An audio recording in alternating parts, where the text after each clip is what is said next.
is brought to you by Organissima, New York. Your exotic skin, hair, and beauty source, and your one-stop shop for all your natural and organic skin and hair care, featuring authentic organic Moroccan oil and prickly pear seed oil and much more. Bringing you only the best, straight from the source and proudly produced in the USA. So what are you waiting for? Shop today at www.organissima.com. Organissima, New York. Your beauty is our duty.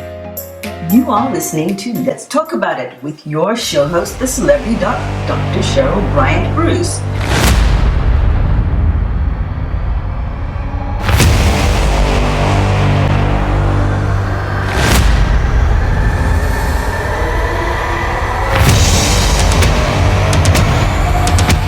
Greetings, everybody. It is Dr. Cheryl Bryant Bruce, MD, the celebrity doc, here with Isham Elenmati, Hurricane H.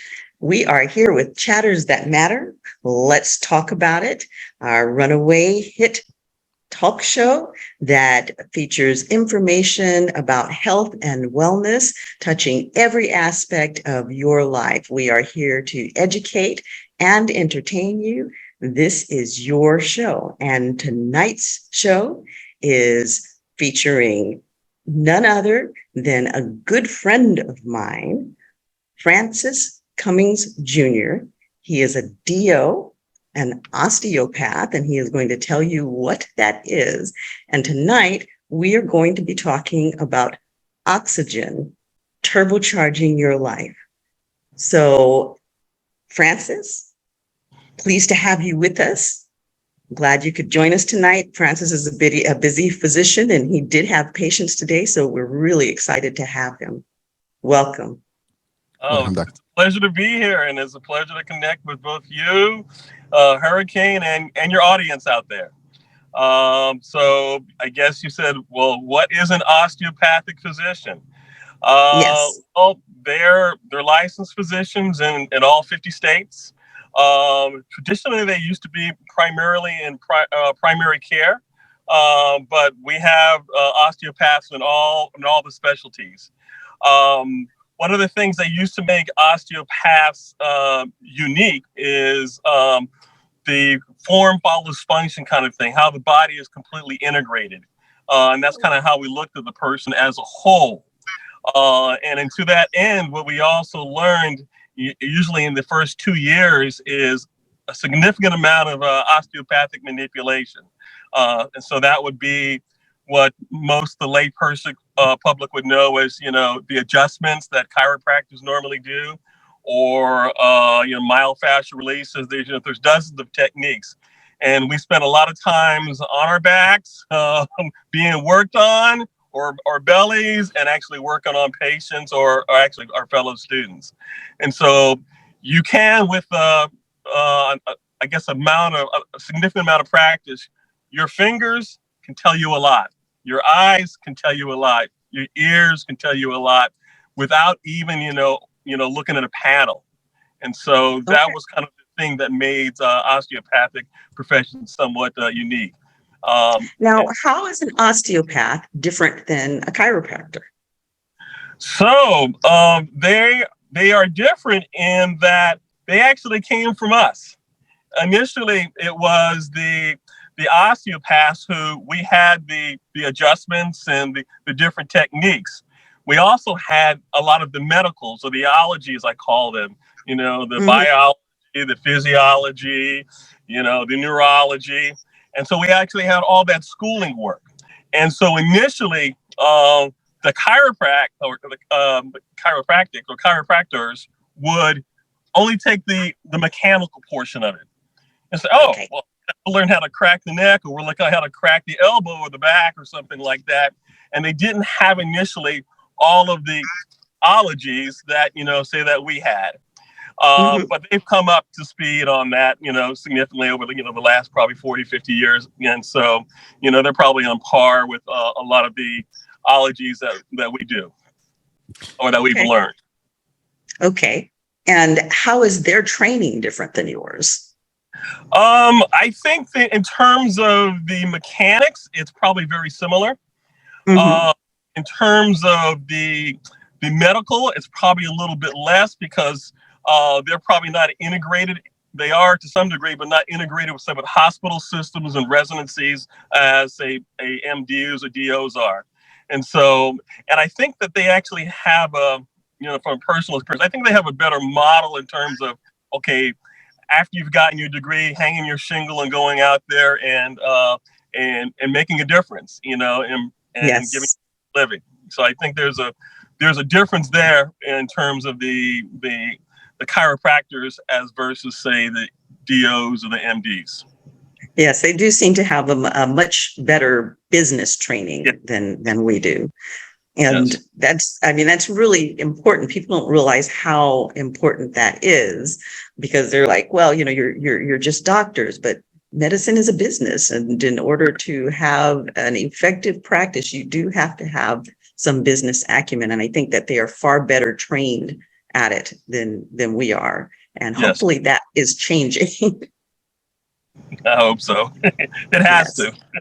Yes. Yes. Okay. So if you can tell us now, we're talking about oxygen, but we're not just talking about oxygen. What we're really talking about today is hyperbaric oxygen. So if you can explain to our audience, what is hyperbaric oxygen? And then tell us how you got into it. Oh, okay. So hyperbaric oxygen is, in simple terms, breathing oxygen under pressure.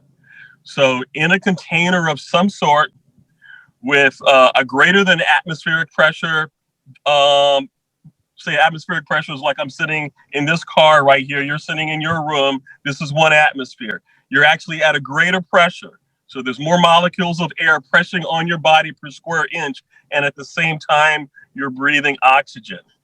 When that happens, oxygen doesn't just become oxygen becomes a drug.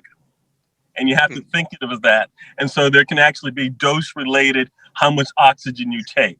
And then there are physiological things that kind of happen with that, at higher doses or lesser doses. And they're actually trying to figure some of that stuff out now when you start looking at some of, let's call it alternative areas of hyperbaric oxygen.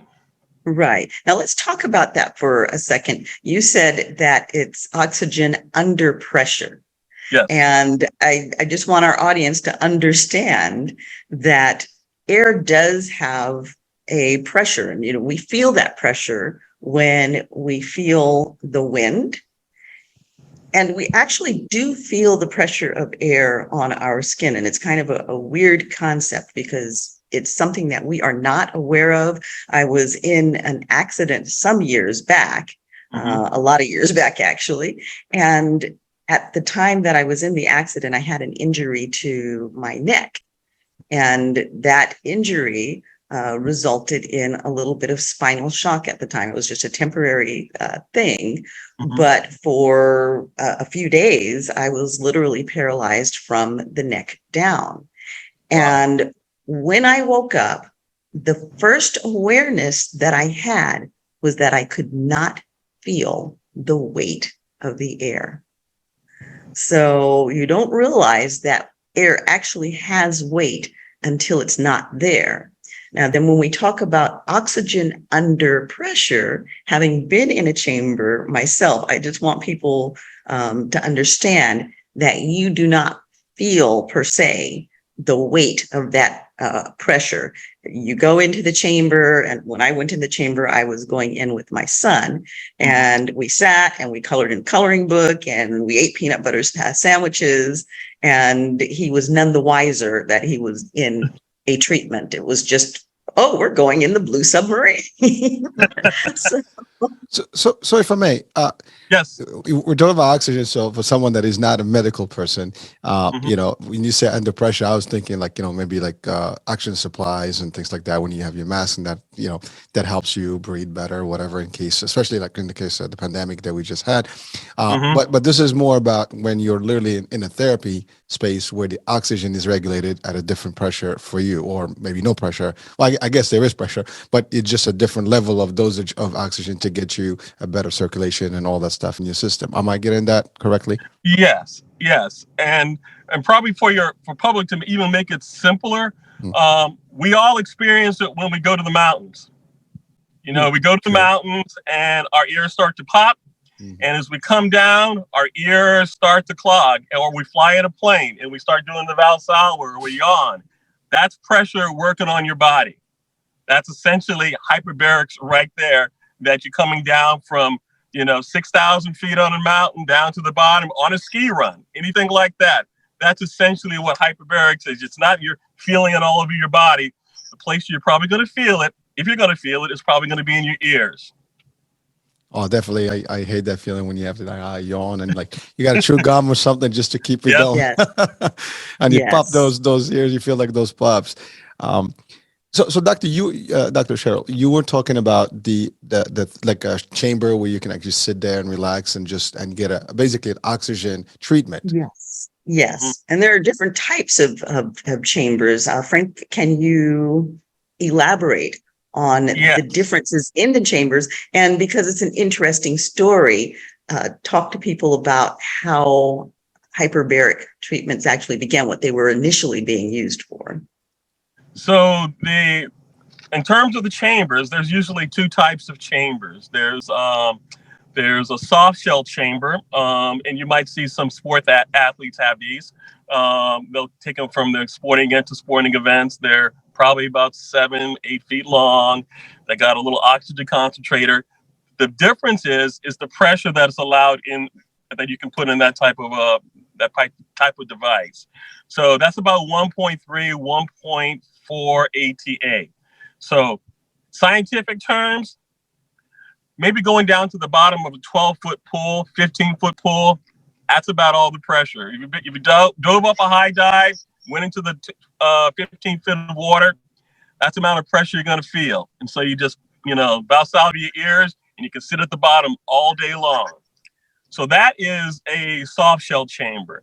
Now what we have what are called hard shell chambers. Now these are literally, the term applies, they are hard shells. Most time they're made out of steel. Now these can go considerably deeper, and they have different protocols usually associated with them. You can have, you can go 1.4, you can 1.5, 2.0, 2.4, 3 ATA. And these can be anywhere from 15 to say like 45 feet of seawater. So that's like, imagine being 45 feet underwater. Same thing, you Valsalva your ears and you really don't feel the pressure on your body everywhere. Now, where it really came from initially, I would say, well, the history, we got to back up a little bit. Has everybody heard of the bends? Yes. Right. Okay, the bends.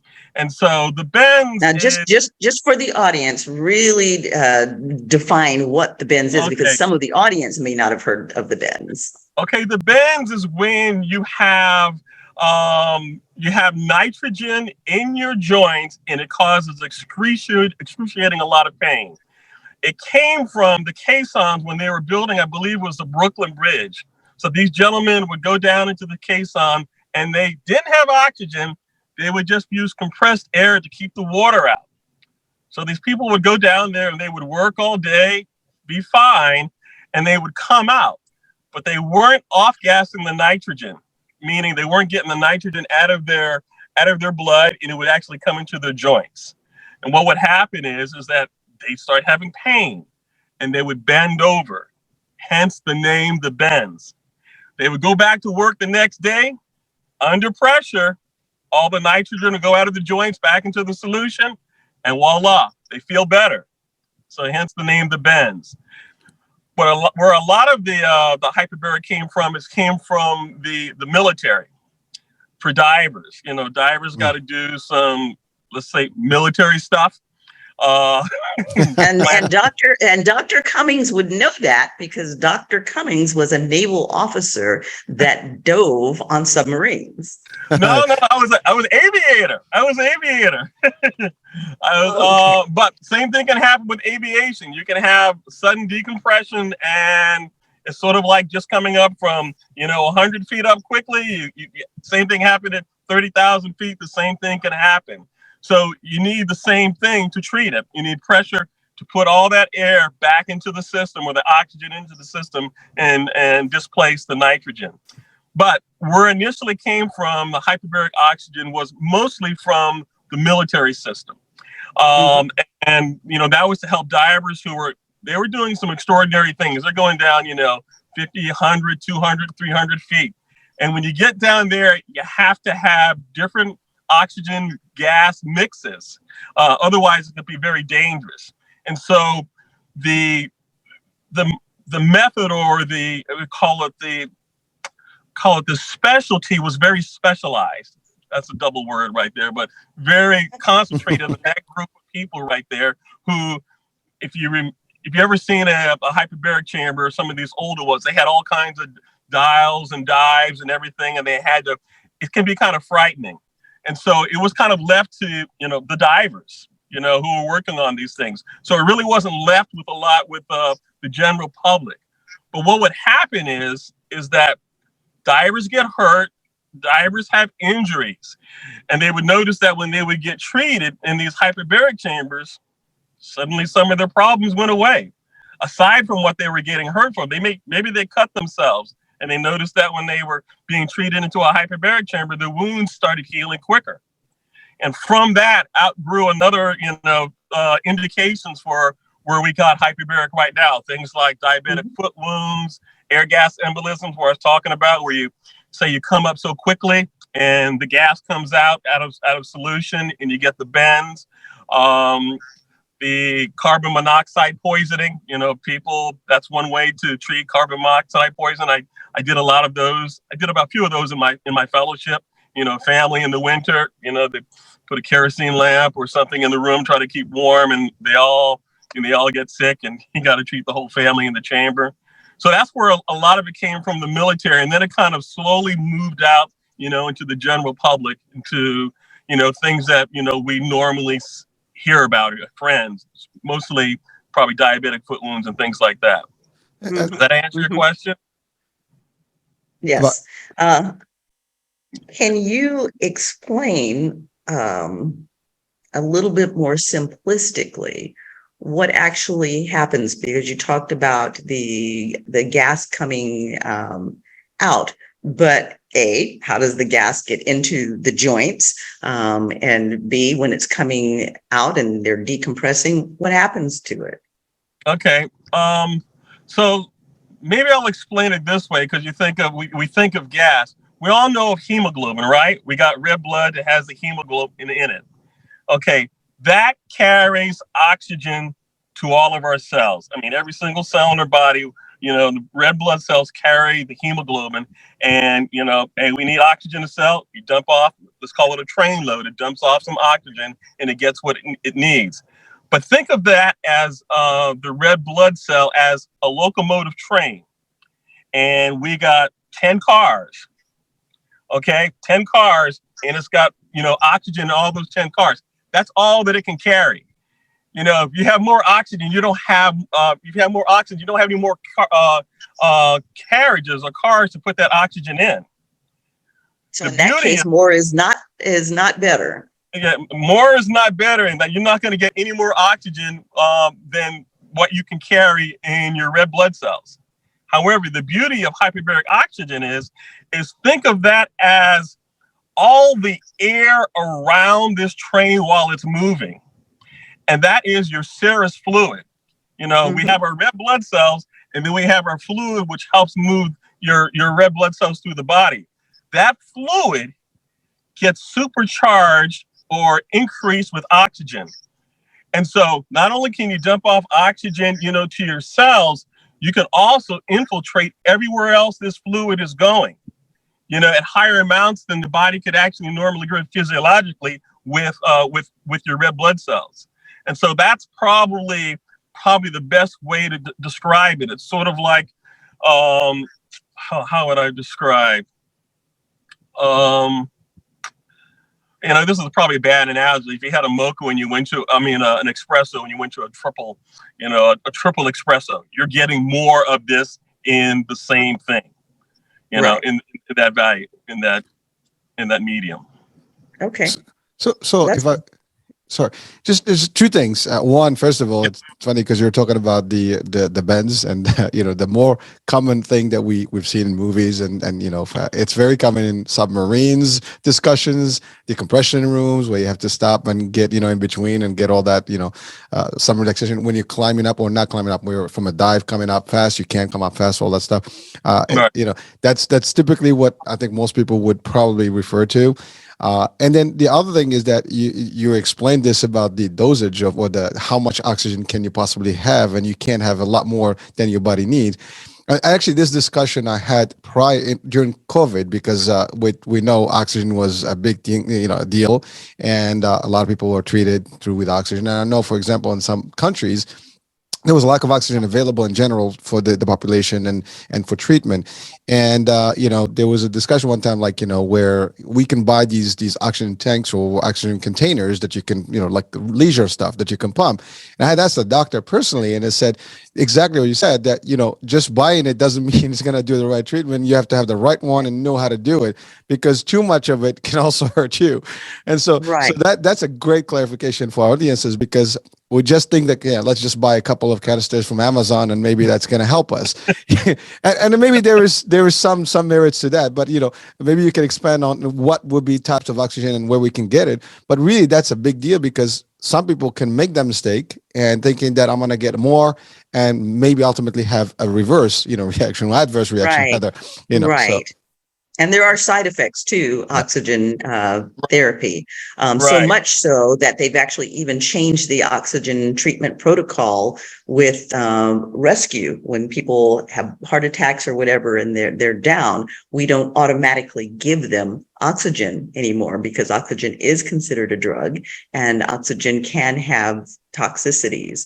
So, Frank, and piggybacking off of what Hurricane just asked, if you can elaborate too on the difference between hyperbaric and the oxygen bars that popped up and were so popular for a minute. If you can tell us what the difference is and whether those are effective or not even.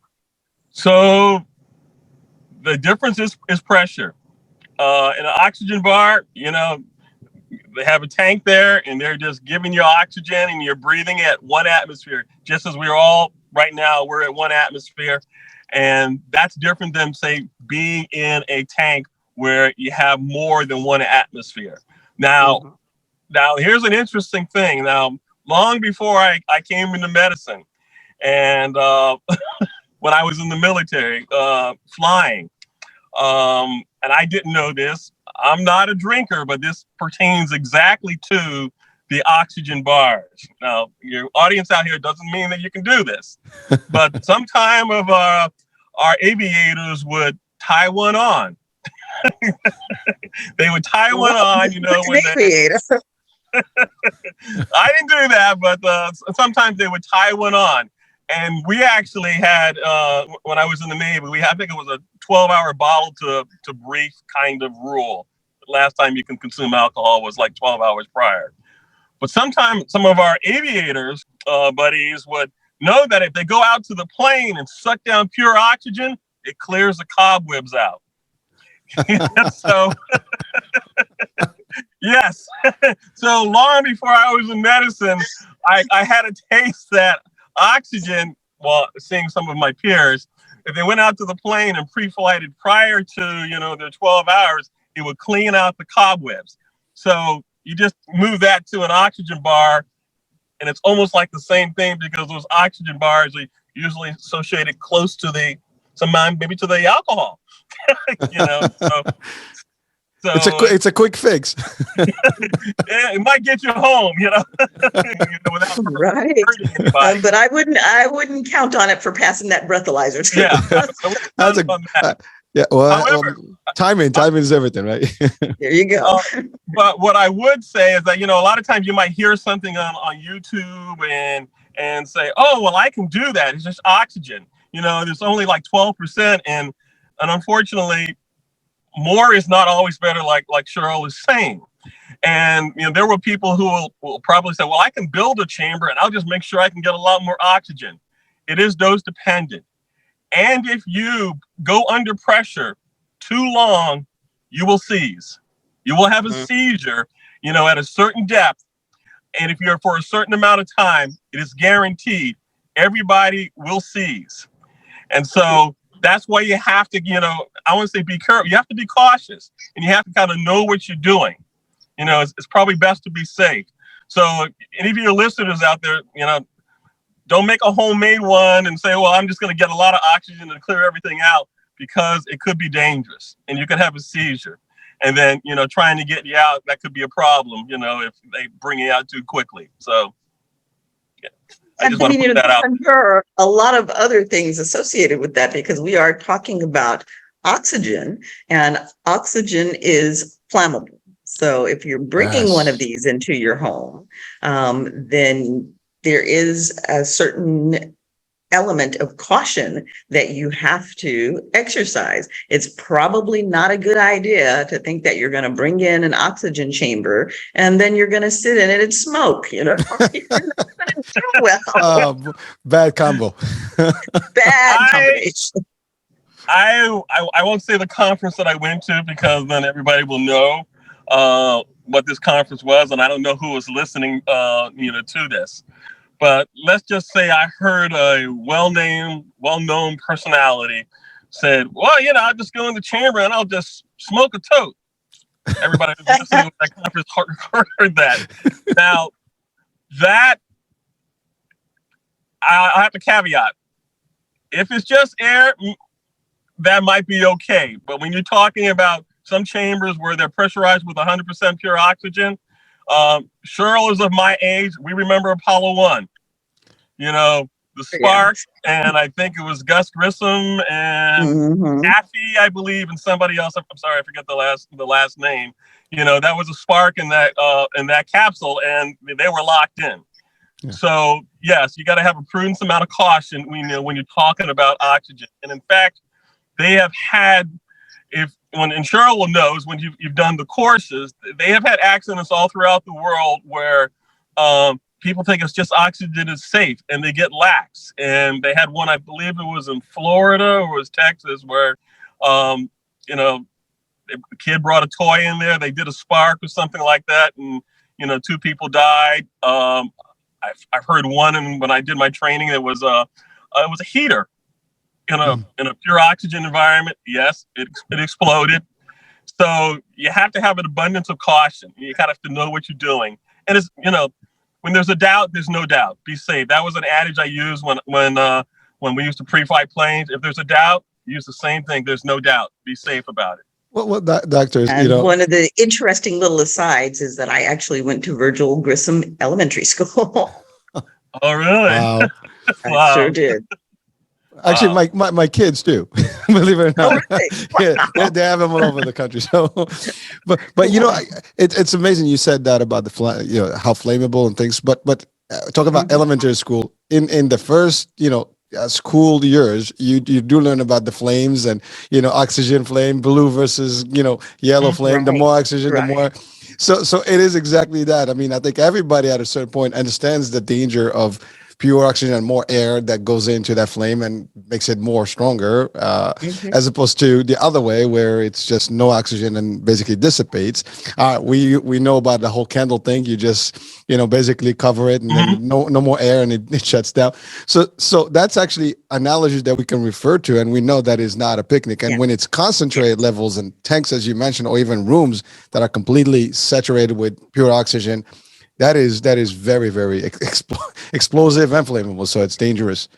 But yes, absolutely. Usually, any place that's worth its salt is going to mitigate all of those things. They'll have they'll wear cotton garments. I couldn't wear this into the chamber. You wear only cotton. You're not going to take anything metal in there. You're not going to take your phone. You're not going to take your iPod. Probably might even remove your earrings. They'll even, go to the point where you won't even want to wear makeup. You just want to go in plain. And the reason for that is because some of the makeups have aluminum in them, have metals in them, and metal oxides in them. So it's yours, like the way you were born is the way you probably should go in with cotton clothes on. I like the way you presented that, doctor. As smooth as possible. Like you to go into, I guess, for a visit, right? Just get a Right. one of those, blue garments, and that's it. Um, so, doctor, you did mention briefly some of the things that you treat with, and I think Dr. Cheryl, I think you wanted to get to that. Mhm. Right. So you mentioned something about diabetes and a few other things, but can you just expand on like what is the use of the medicinal piece of it or the medical piece where and what treatments or diagnoses can be taken care of with that oxygen specialty or therapy? So that's where it gets really kind of interesting. When I was talking to Cheryl a few days ago, I think there were less indications when I went through my training. I think there were about 12 to 13 indications. That meaning, when I say that, those are what Medicare will pay for. That things like diabetic foot wounds, carbon monoxide, poison, air gas, embolism, necrotizing fasciitis, things like that. That Medicare will pay for that. And then there's what physicians are allowed to do, depending on how the country goes, off-label uses of stuff. And these off-label uses of stuff are, the list is long, and it's pretty profound. People are treating strokes with it. People are treating, autism with it. People are treating, diabetes. There's sepsis. There's a lot of different indications. Off-label indications for which people use hyperbaric oxygen. And so, when my training, I have to admit, I was, trained. This is what you do. And I say this. I was doing a lot of reading. I was doing a lot of research in the early parts of my fellowship, and I would say there's more going on here than just oxygen. Because I'm reading all these literature because I had access to like PubMed and I could get all these articles, and I would say there's a lot more going on here than just oxygen. The pressure of oxygen and increasing the tissue tensions of oxygen. I thought there was a lot more going on, and can't say I was encouraged to say that too much. And then interestingly enough, there were a couple of things that kind of changed my mind. I don't want to get too technical, but with your indulgence, there was a gentleman named Dr. Dory. He was in I think in Texas. I want to say San Antonio, but I don't know exactly where. He was in San Antonio, and I ran across this study, and he was talking about white rabbits and hyperbaric oxygen. And I thought, well, it was kind of interesting because they basically had two groups. One group, they fed both rabbits, if you can imagine this, arthrogenic diets. I don't think they were eating hamburgers or something like that, but whatever an arthrogenic diet for, a white rabbit, because they call it a white rabbit. And for our audience, explain what an archogenic diet is. Oh, okay.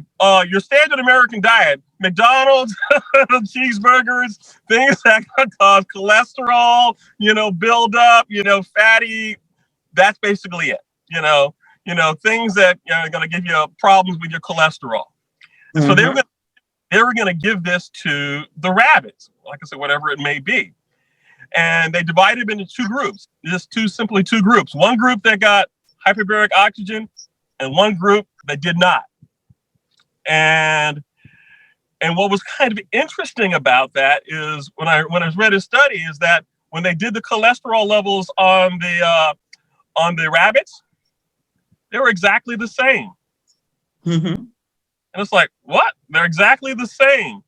But the rabbits that had the hyperbaric oxygen had less to almost no buildup of plaque in their arteries.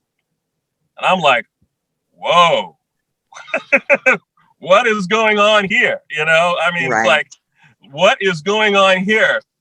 Cholesterol is the same, but the plaque buildup is not happening with the rabbits who were in the chamber. That sounds kind of profound. I think this was kind of before, statins were just coming out, and statins were the big bad evil thing. And I literally called him up. I mean, he had 3 studies.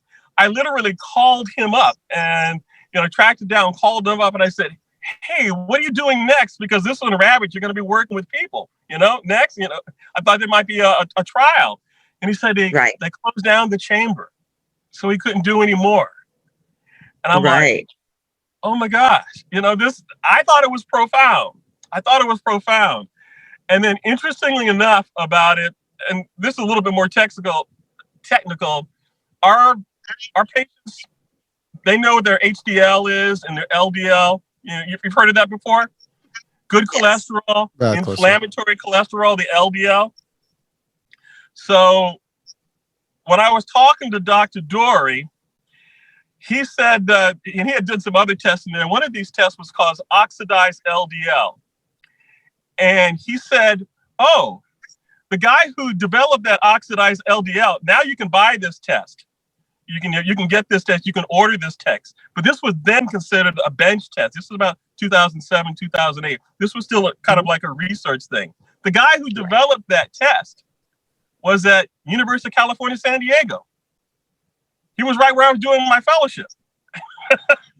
and so I tracked him down, and I kept, kind of pestering him. Here's like this little fellow, I'm a family practice. I'm not a cardiologist. I'm not an emergency room doctor. I don't have the swagger of, these guys are bringing in lots of money. And I kept pestering him. He kept ignoring me. And I think one of my preceptors said, just go ahead and do it. And so I was actually able to get a study. It's not published or anything. But I was actually able to get a study through the IRB in San Diego, University of California, San Diego, and we were looking at oxidized LDL with hyperbarics. Now I'm not a statistician, but what the doctor said, I can't even remember his name right now. When I showed him some of the data, and I didn't do the computations, I had a statistician do it. He says, that's kind of interesting. There might be something there if you can go with that. And then my fellowship was over. So, but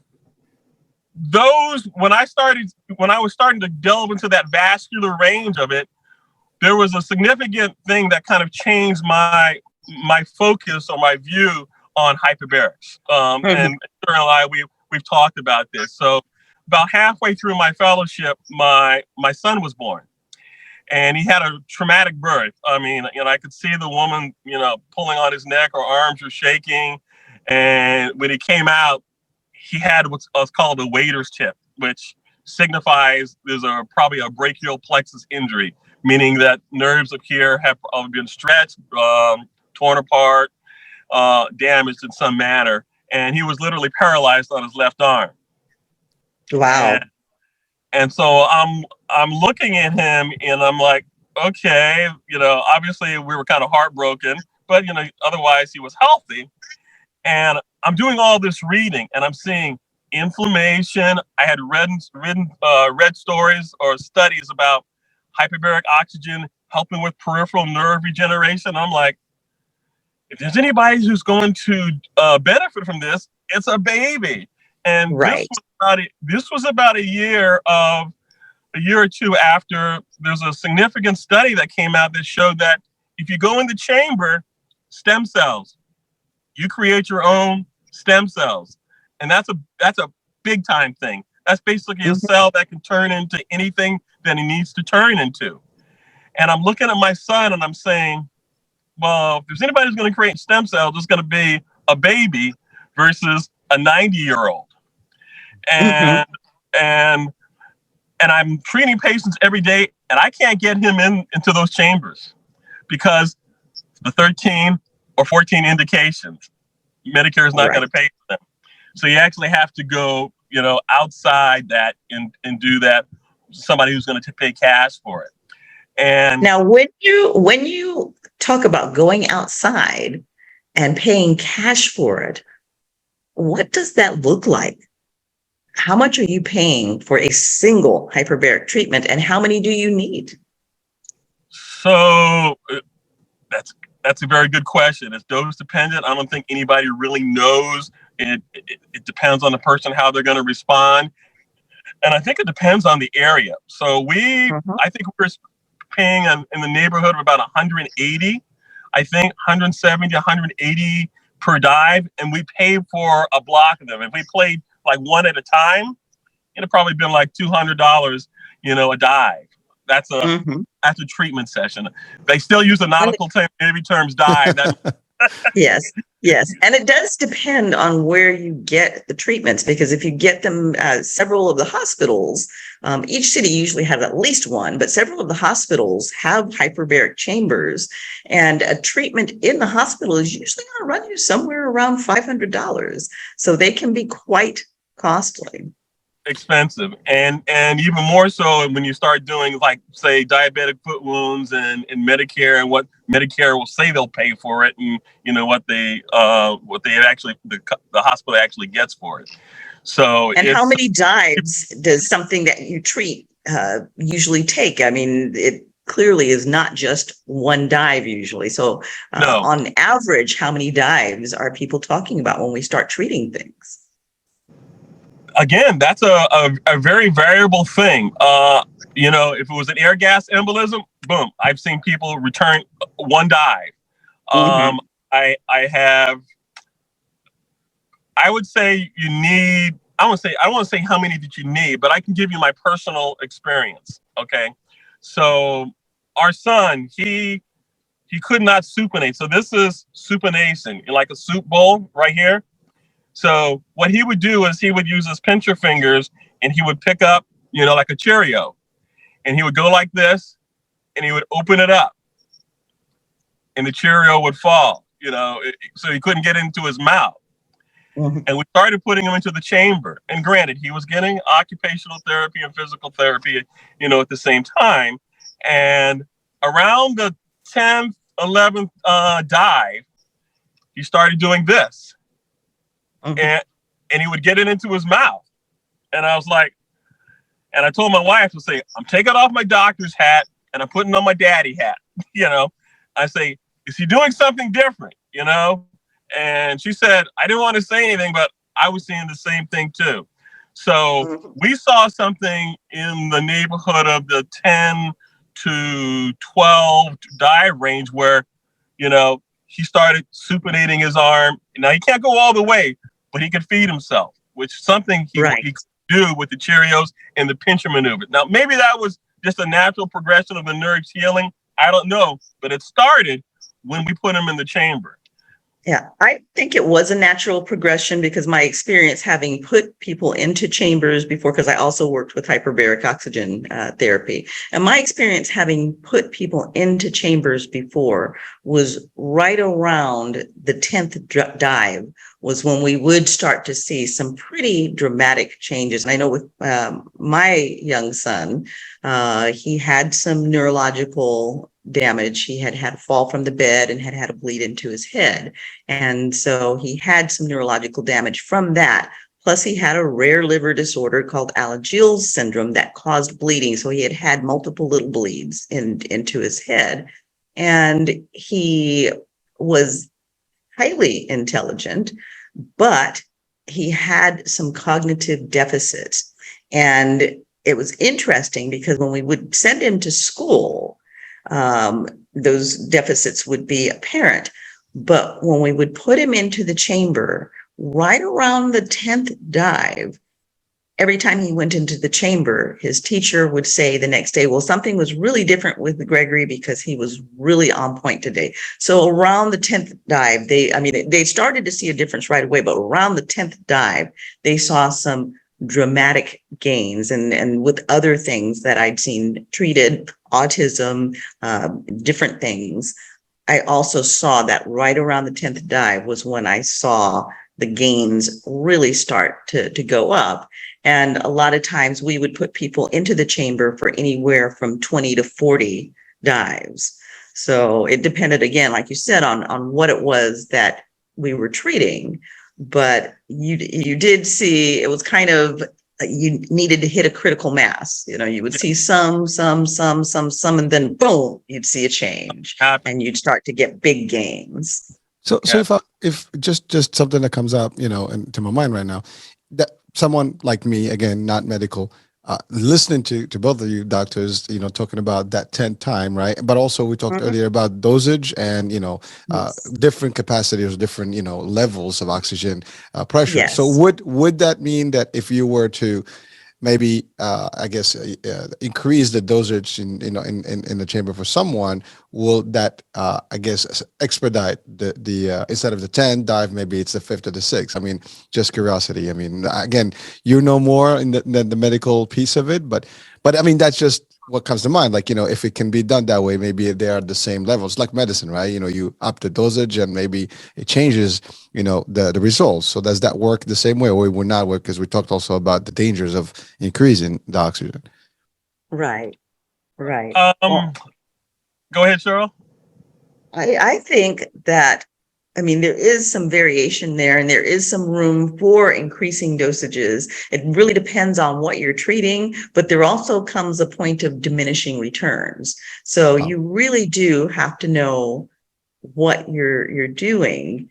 And on that note, a lot of people, particularly people who have a good amount of money, celebrities and athletes and such, they do buy chambers. And kind of my thinking on that, and I'm a physician, but never once did we go into the chamber without somebody else there to monitor. Because if I went into the chamber with Gregory and something went wrong, there are two problems. If something went wrong, I could be impaired and unable to do anything about it. But the other part of it is, again, you are under pressure. And if something goes wrong, you can't just jump out of the chamber, because just like with the dive, you have to go through a period of decompression. And, you can decompress at various rates, but you do have to go through a period of decompression, or you're going to have some difficulties. And there are things that can go wrong with, with the dive. And, you can get things like oxygen toxicity to your eyes if you're too high. And the other big area, because you shouldn't just decide, okay, well, I'm going to buy a chamber and I'm going to jump in, because I'm sure, as Dr. Cummins will tell you, we do have to screen people before we put them into the chambers. What are some of the things that would prohibit you from putting somebody into a chamber? Pneumothorax, that would be one. That's a big one. Yeah, that's a big one. Absolutely not going in. Another is they can't clear their ears. They can't. Like if you can't fly because you can never clear your ears, you're not going to go in the chamber. At least not to 2.4 ATA. Or 2 ATA. That'll be painful. They'll never want to go into the chamber. Excruciating. That'll be excruciating. I've done it once, and you will never do it. Excruciating, painful. So those would probably be the two big ones. There might be some medications that maybe I would hold off from going in the chamber. The big one would be like the pneumothorax, and if you can't clear your ears. That's I wouldn't go in there. The big one that comes to mind for me is COPD.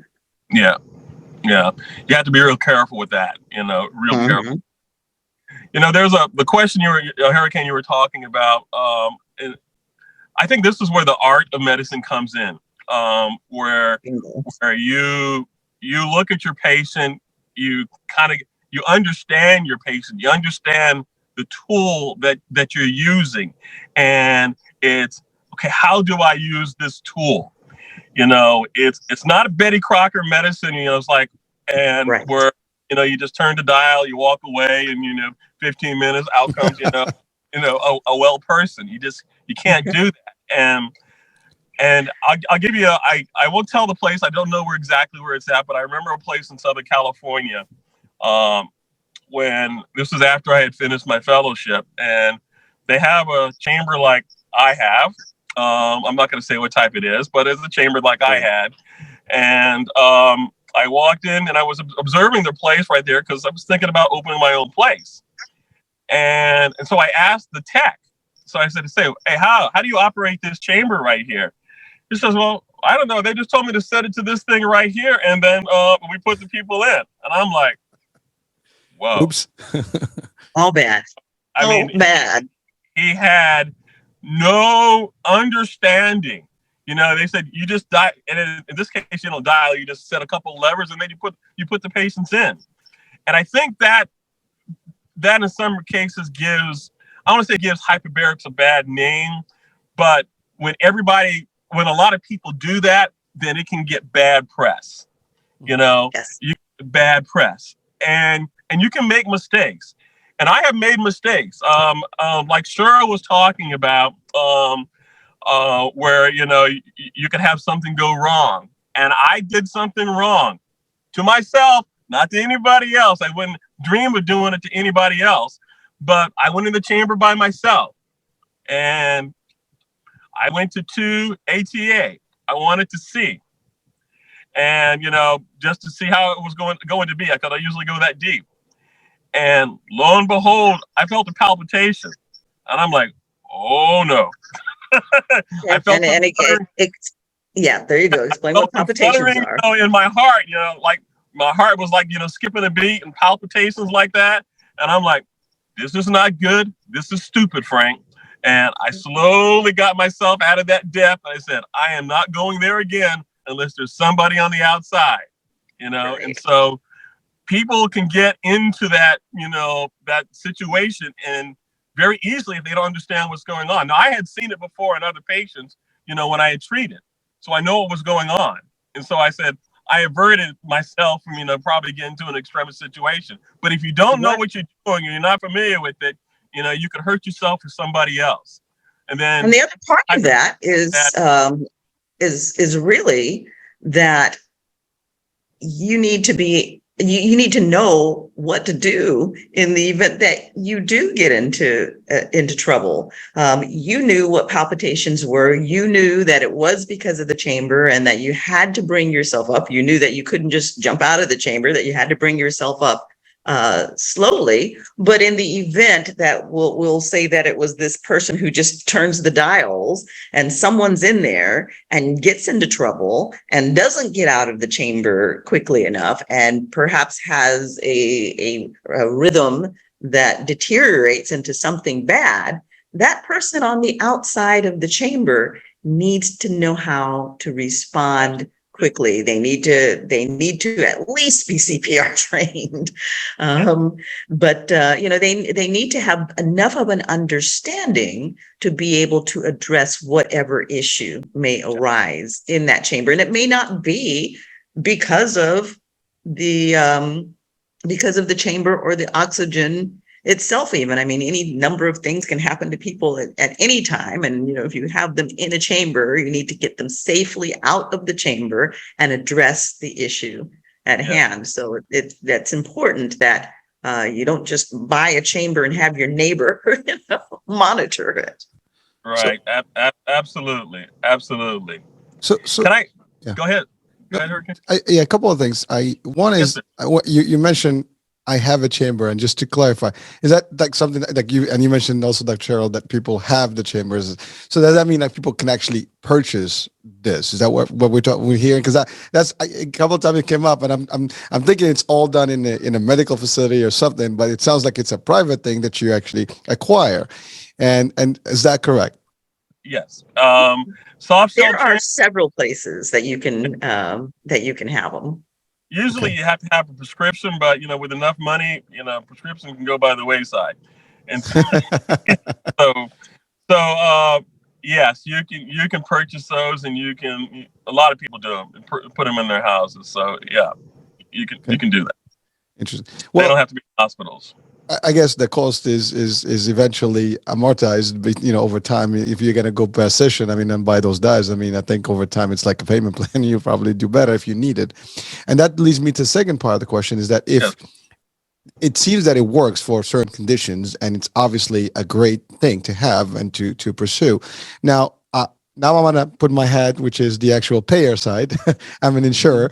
And so and I know you talked about Medicare, and I just want to clarify a couple of things for folks, because you were talking about your son as a baby and then Medicare, and usually we relate Medicare typically just to the elderly, but Medicare people can qualify at an earlier age depending on conditions, and someone is disabled and have some sort of disability, that's ongoing, and again, that can vary in a lot of things. After 24 months, they can qualify. But also from an insurance perspective, I mean, it would behoove us, as insurers or payers, and I'm not talking, I don't own an insurance company, but I work for insurance in the industry.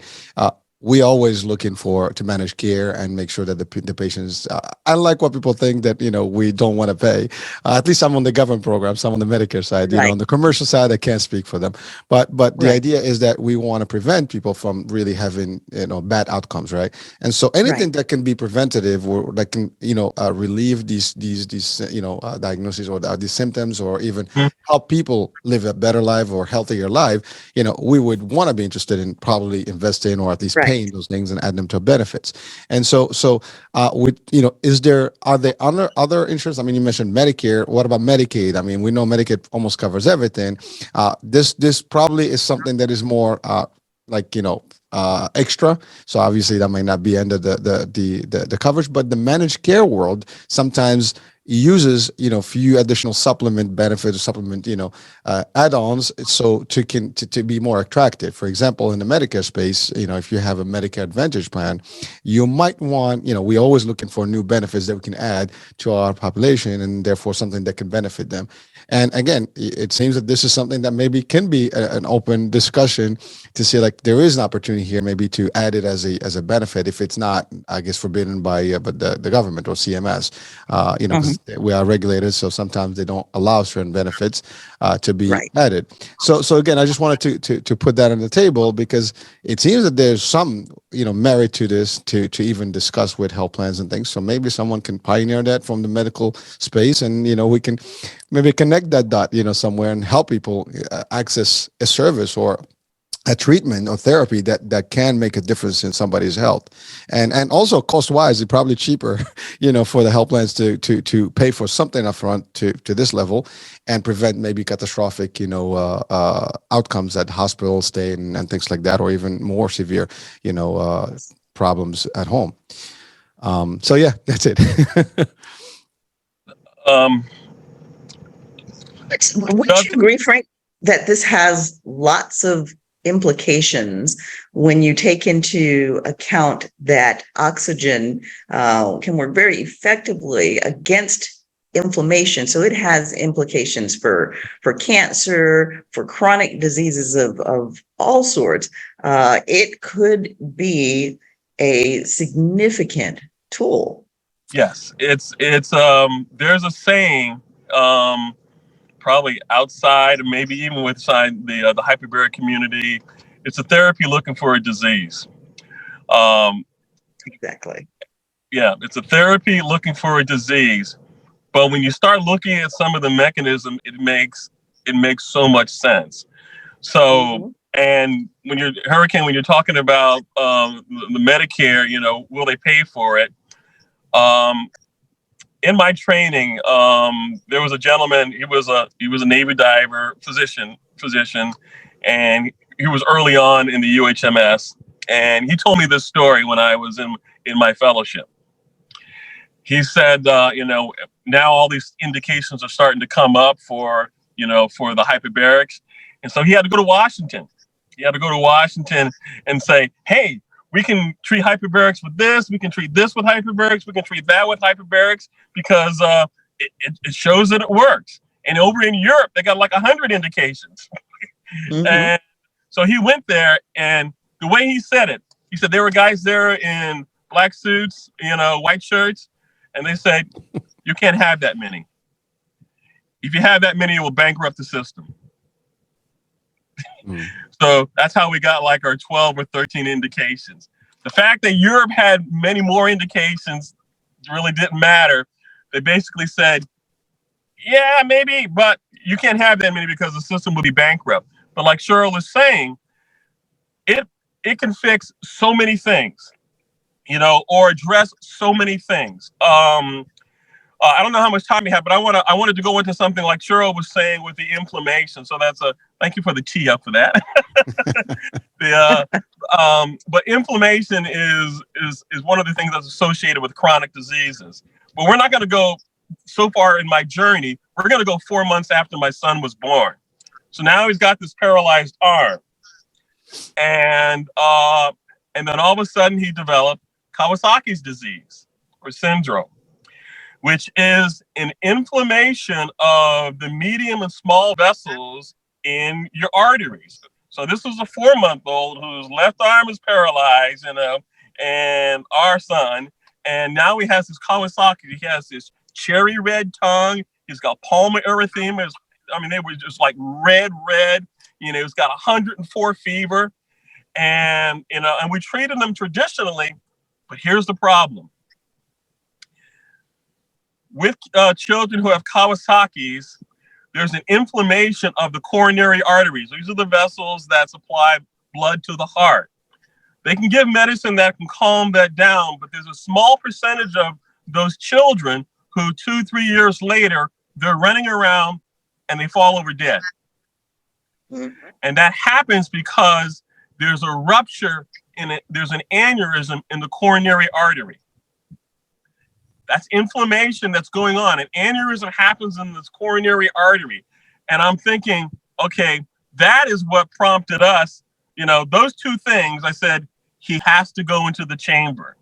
He has to go into the chamber, not only for neurogenesis, for the stem cells for his brachial plexus injury, because I don't know, is he going to be that 1%? Or there's even data out there for the children who have Kawasaki's that some of these children, in their 20s, 30s, have early development of coronary artery disease. Was your pediatrician supportive? Was your pediatrician supportive? They didn't know. Okay. I said, the data in my mind was pretty clear. There were a lot of upsides, very little downside, and we're still going to have to pay out of pocket for this. And so what prompted me, he did well, like I said, and he's playing football now. He still has to get a coronary. You got to get a cardiac clearance, I think, every couple of years, and he's doing fine. But that journey actually led me to look at hyperbarics a little bit different. I don't say I was off the reservation, because I still love wound care. I still love wound care and taking care of diabetic foot wounds, and they're never ugly to me, and taking care of patients, they're very appreciative. But when you start looking at some of the mechanisms, you start seeing a commonality among a lot of different things. And for instance, and I think some of your audience should look into this. So don't believe everything I say. I tell my patients, don't believe everything I say. Go look it up yourself and see if it makes any sense. See if it makes any resonance to you. And perfect advice. So one of the things that I noticed is that a wound is a wound is a wound. If I cut myself here, that's a wound. If I have a wound on the inside with an aneurysm, that's a wound. If I have a bleed in the brain, that's a wound. And when you're thinking about wound care with hyperbarics, there's some commonalities in terms of the pathophysiology. Okay, I want to get into detail for some of the patients. But one of the things that I found out, and I want to jump from here, then we can go to what's kind of going on in the world right now in terms of whatever's floating around out there, is something called almost like a beer, but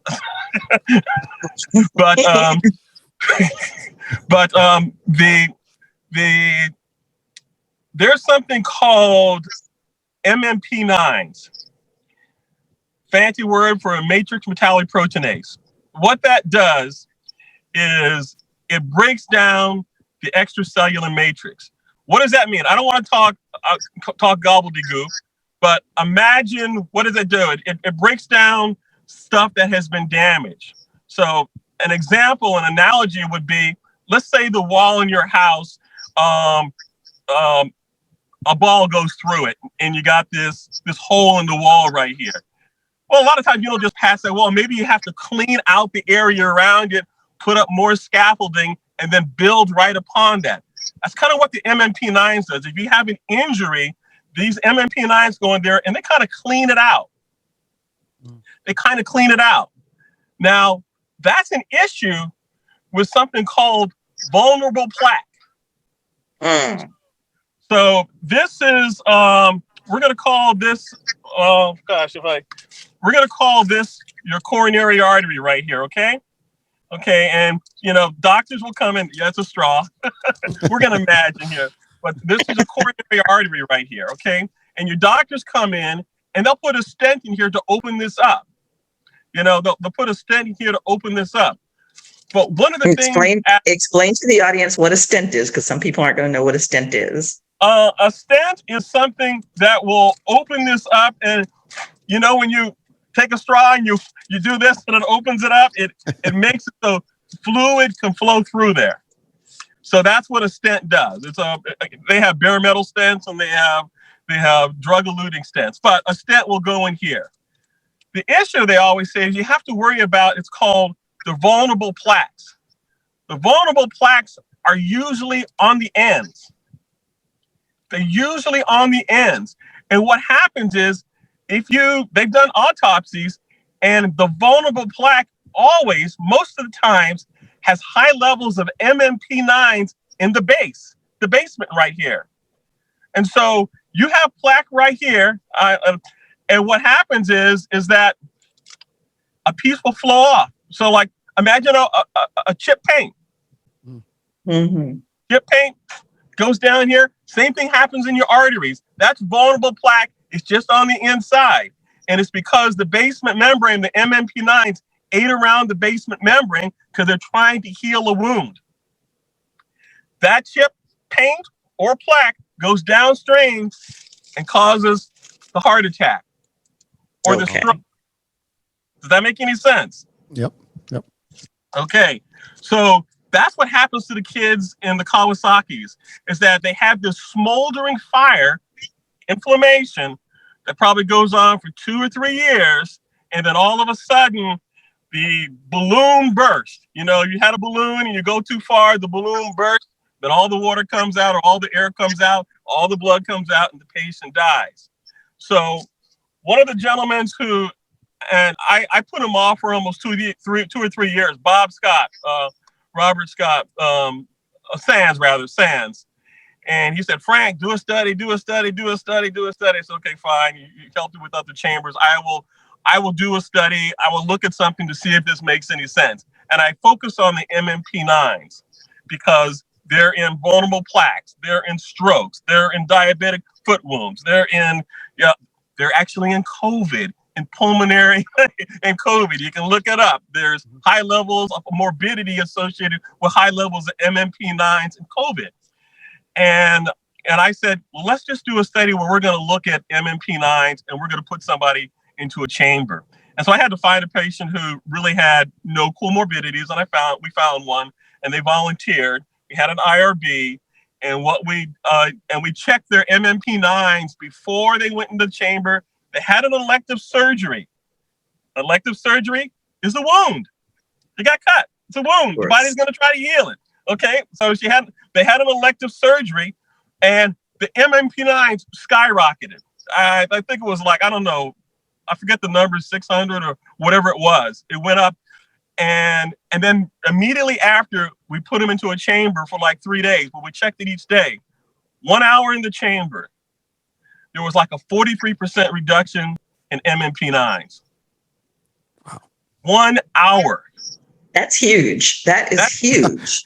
Huge. 1 hour. So we're talking about something that can reduce maybe the vulnerable plaque damage, the stroke, things like that. 1 hour in the chamber. And I think it went down to 30 and then 23%. 1 hour in the chamber. I mean, the cost on that is minuscule in terms of other things. Mm-hmm. And that goes into the management of the morbidity if something goes wrong downstream. Absolutely. And so we talk a little bit off label. That was my first thing. I had gotten this paper right here there was another paper. I never could find this author, but we're talking about, can I read just the title? Is that all right? Sure. Useful of hyperbaric oxygen therapy to inhibit restenosis after percutaneous coronary intervention for acute myocardial infarction or unstable angina. So basically, Okay. you're having a heart That was attack. Greek to our audience. Okay. Using hyperbaric oxygen if you had a heart attack or chest pain from angina. Okay. So Yes. So here's the genesis of this, or the synopsis of this, is they took 2 treatments. Person had 2 treatments before they had the stent put in. Remember the stent from I crumbled it up. The straw. The straw. 2 treatments, and then they had the stent put in, and then they had, I think, 2 treatments after that. So a total of like 4 treatments. And they had a control group, and they had the actual group. So here was the thing. Major adverse events at 8 months was found only 1 of 24 patients who received hyperbaric oxygen therapy, compared with 13 of 37 patients who did not. Okay, so that's a very statistically significant difference. Very much so. So you're saying you can go in the chamber and prevent your stent from clogging back up, because the body's going to try to clog something up. If you put something foreign in the body's going to try to close it up. Right. So this paper right here said there was only 1 in 24 for having an adverse event, was 13 out of 37, and those who did not get the chamber. It is very low cost.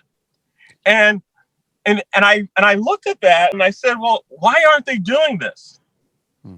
Now we get into the politics. I mean, this is just my thinking. When this came out, I think they knew that drug-eluting stents were coming down the pike. Mm-hmm. Because before they had competing. Yeah, they had only bare metal stents. And so you'd go in there, you had to get a stent, and then it re-stenosed, you'd have to put another stent in there. So that's why they came up with the drug-eluting stents. But I found even a paper, and I'm not going to show it, but they even showed that even with the drug-eluting stents, hyperbaric helped. So it's a political thing, I think. Well, yes. Why it's not talked about more. Well, doctors, so from my perspective, right, not being, again, a medical person, I see all advantages based on what you just said here. And you know, just putting politics aside, if this is something that is not usually covered by insurance, I mean, this could be commercialized in a different light, meaning that this is a therapy that you can do. You can choose to go to PT on your own or a chiropractor to just pop your bones, right? So you can possibly do this. So if enough word is out there that, I mean, I have friends who have cardio problems, you know, in their family, and you know, this could be something that just going a couple of times, maybe a year to get treatment, can't supposedly, well, based on the articles, and these are real studies, and those numbers are really big, as you said, Doctor. They're not minute. I mean, they're huge. So the significance is that someone that may be prone to some disease or something can go in advance, just do some treatments, not as frequently, but at least a couple of times, and could definitely reduce any risk that they may not even, like you said, those football players, they don't know until it bursts, you know, 3 years later. But had they gone into this chamber a year before or 2 years before, they could have reduced that inflammation, and it's all over. So for me, it's not a brainer. I mean, there's no brainer here. We gotta do more work on this. Right. We gotta push Absolutely. this. Absolutely. Can I give you another little caveat? Because I really want to get this out there. Is that all right? Actually, we're getting close on time, but this is so interesting. I'm game for giving a little bit of extra time. How about you, Hurricane? I'm good. I'm so excited. It's not funny. So just keep it going. The floor is good. So Thank you. Go for it. Thank you. So, in my reading, I and this kind of germane to what's kind of happening kind of recently and in the kind of semi-distant past, I ran across some studies were showing where they had, again, this with the mice, that if they put them in the chamber before they gave them a stroke, these mice did better on the cognitive tests. No, they didn't have IQ tests, but they could find the cheese or something like that better. Right. If they went in the chamber before they had the stroke. So, so let's go forward, let's see, maybe 10 years or 8 years or what have you. And this happened to me. So I have a bad reaction to peanuts, and I accidentally got some. And I remember driving back on I-5, and I was telling my wife I'm like 5 minutes from diverting to the ER if things don't get a little bit better. And I could feel this peanuts running through my body. And I was going up in altitude. So I was going up over the grapevine. And I remember I was almost near the top of the grapevine, and boom. After I got through my whole body, I felt this pop in my head. And I told my wife, I just felt this weird like pop in my head. And I've never felt anything like that before. And so drove all the way back to Stockton. And over the next week, weird things happened. I bit my lip twice. You know, I was like, okay, in a week. I kept running into the door jamb on the left. You know, when I go out to see my next patient, I would run into the door jamb on the left, and I would say to myself, really, Frank? You can't walk through the door? You know, or I talked to my staff, and they kind of look at me like, and then I said, okay, slow down, Frank. So I'd slow it down. They didn't understand. So the next week, you know, I drive back down to San Diego, and I do a lot of alternative things, you know, thanks to hyperbaric, some other things. And, you know, so I ground, I do some other things, and I was grounding, and I like to take aspirin. I don't like to take Tylenol. And so every single time I stood up that week, I had an 8 or 9 out of 10 headache. I mean, and I would get maybe like 2 or 3 headaches a year. But every single time I stood up, I had an 8 or 9 out of 10 headache. And when I got home, when I got down to San Diego, my wife said, well, what's going on? I just got a headache every time I stand up. And it wasn't until the next day when we went to the movie, she said, you should go to the ER, you know. Mm-hmm. So I go to the ER, you know, and I do all the nose testing thing like this, you know, rubbing the thing, you know. I pass all the neurological tests, you know, I do the 1 foot ahead of the other, stumbled a little bit at the very end, the last step, you know, I was pissed about that. But they said, oh, you did fine. And so I thought they were going to just kind of let me go. And then they said, we just need to do a CT scan. We just need a CT scan just to be sure everything's okay. And he walks in the room, and you know the look, Cheryl. Oh, yeah. You know the look. No bueno. Something is terribly wrong. He says, we can't let you go. You have a massive subdural hematoma. You know, it was on the right side of my brain, from right here all the way to the back. And the brain is like jello.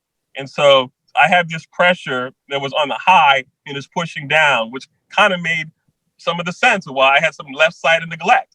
You know, what a hematoma is a giant clot, a giant blood clot on the brain. And that's probably what happened when I had that pop, and it had been bleeding for a week, probably. And I was taking aspirin, blood thinners, grounding, thins your blood. So I was doing all of these things. You're alive. Stuff. You are lucky you're alive. But here's where it pays to be lucky. I have been treating myself in the chamber prior to that. I was just like the rat or the mice, where I had treated myself prior to having this bleed in the brain. So here's where it gets interesting. My surgeon, you know, he said, let's wait a couple of weeks before we do this. Because I was like pretty much stable, you know. He said, let's wait, you know, a couple of weeks before you do this. They wanted to do a craniotomy. So they wanted to open up my skull, suck out all the blood clots, put a titanium plate back in. but they said, let's wait a couple of weeks. You just can't drive. And they gave me anti-seizure medication. I said, okay. Well, I knew from my readings, there was one place that I needed to be. And I was in the chamber. And fortunately, the chamber was there in San Diego. And I came up with a protocol for myself. 90 minutes, twice a day, lots of vitamin D. There were some other things I was doing, kind of exercising the brain, exercise, going outside, not a stitch of clothing on. I mean, I was doing everything to try, to help my brain and get ready for this potential surgery that was coming up. And here's where it gets kind of interesting is that, so I'm in San Diego and I'm going to have this neurosurgery. And I told my wife, well, if things go bad, you need to put me in the chamber. So I asked a few people, who I did the fellowship with. They were my attending. And I said, hey, if it goes bad, will you write a script for me so I can just go to this off-label place, to have a hyperbaric chamber? They would not do it. Right. They would not do it. Train with them, they would not do it because it's not one of the 13 or 14 indications. So I wrote a script to myself and I gave it to my wife. And for your audience out there, when somebody has a brain injury, you have to give them slack. You have to understand that this is not the same person. I'm medically trained and I did stupid things, literally stupid things. So the doc said, you can't drive. So you know what I did? There's a tanning bar a mile away. I'd walk there every day with the widened gait, slow as a turtle. It'd take me like an hour to walk a mile. I'd go in the tanning booth and I'd walk back. I did that for about 3 days. You're not thinking correctly. You're not thinking correctly. You really needed a tan enough to walk all the way to a tanning booth. And yes, I was getting my tan on in San Diego. How did that figure? So the last time that I did it is I was so exhausted. When a person has a brain injury, you're exhausted. Your brain is just using up all your energy. And I wasn't getting that. I mean, I wasn't cognitively processing that. But I remember we lived a little bit up a hill. It wasn't a great hill. And I said, I rested for about an hour. I said, okay, now let me walk up the hill. And as I opened up the door out of the Starbucks, because that's where I was resting, I had that left-sided drift. And I face planted right outside Starbucks. Now, mind you, a week earlier, I was in the ICU with a bleed in my brain. And now I face planted right outside Starbucks. And I am upset. Thank God I didn't knock myself out. I was using my Navy language. I was using my Navy language, and obviously they called the ambulance. And the ambulance wanted to take me to Scripps. And I said, no, you got to take me to Balboa because I have films there. You got to be able to compare. If they took me to Scripps, they would just see a man with a bleed in his brain. We need to do surgery. And so since I was still awake, they took me on my wishes. They took me to Balboa. And fortunately, there was no more bleeding in the brain, but I broke 3 bones in my left hand. Okay. Like face planted. And so I give you that story because there are people who've had strokes, and there are mental changes, and they're all out there. They're your audience. And I've been there. I wasn't thinking right. After that, I was stuck to the house on the 2nd floor. I couldn't leave unless somebody was there with me. And there were times where I would just break down, start crying. I don't know why. Very, labile. And, but that's from a brain injury. And fortunately, I think the protocol worked okay. You won't believe the name of my doctor. I'm not making this up. His name was Dr. Clue. Dr. Clue was my neurosurgeon. He was African American. Brilliant. Okay. And, right. I thank God for him that he didn't operate on me right away. He did the surgery. I recovered well.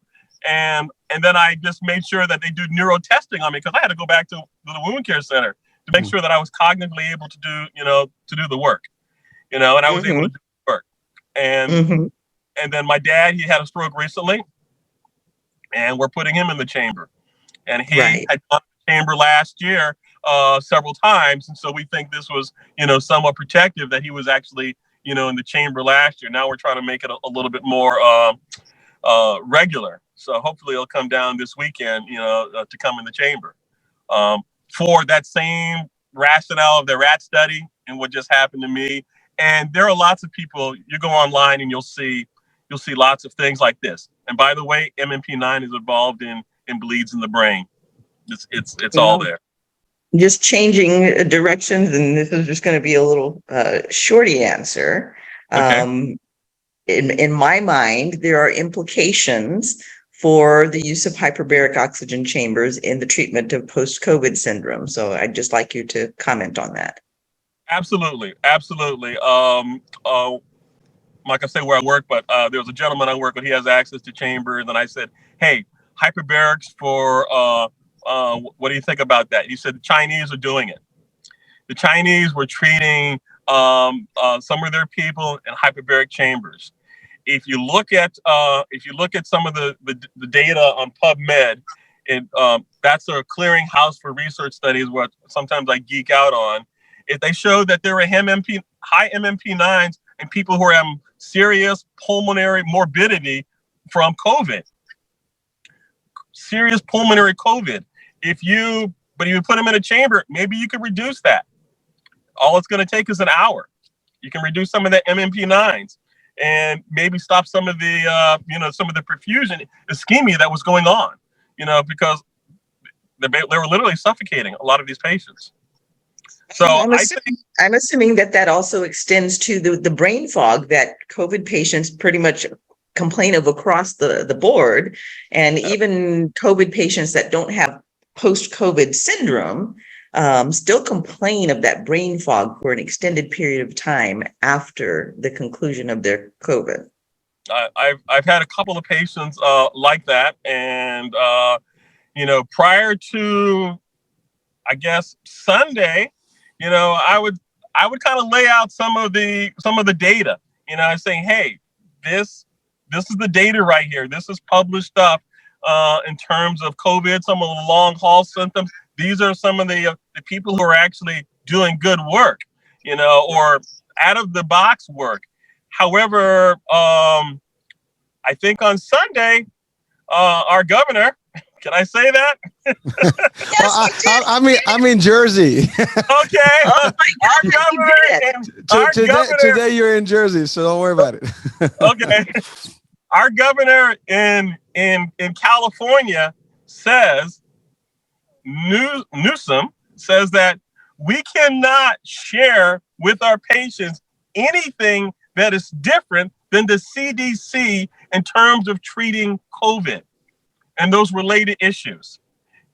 Not minding that I got, studies and we're talking about the morbidity and mortality and people over in China were doing it. We can only do what the CDC says.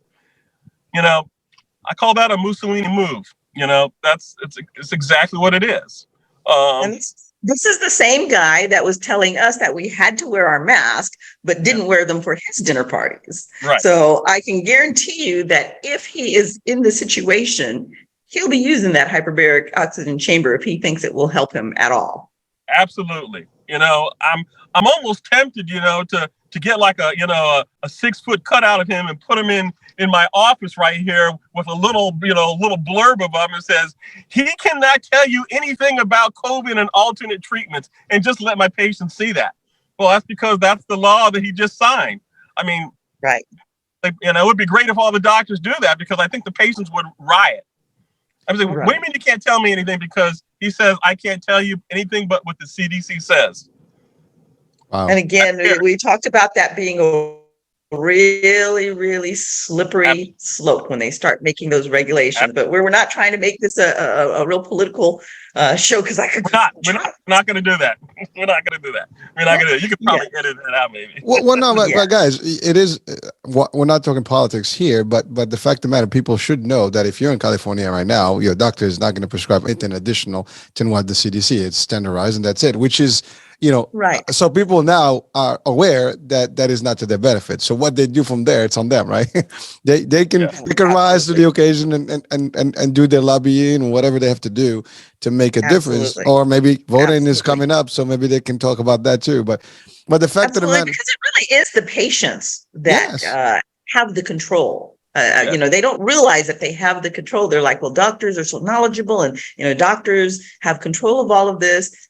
We actually have very limited control, particularly if we work inside of a system. If we're independent private practice, we have a little bit more say on what we do. But then now you have governors saying that, we can have our licenses revoked, and, we can get fined, so on and so forth. But if you're working in a hospital system, your system tells you what you can and cannot do. And if you go outside of that, you're not going to have a job for very long. So that brings a question to my, obviously I've had various guests from different backgrounds in the medical world. And so we have the naturopaths, and we had, one, we have the Ayurvedic, medicine, we have the Eastern medicine, we have all kinds of stuff. So in this light, some of these practices, some of these, solutions that are real working, and if they get adapted into that particular world, which is not regulated by the CDC the same way, I think that could be the in for people. I'm just saying, it makes just an idea that maybe if we can just take some practices and move them all from the standard medicine, or the Western medicine or the conventional medicine, and put it into something that is a little bit of separated, or that is not perceived the same.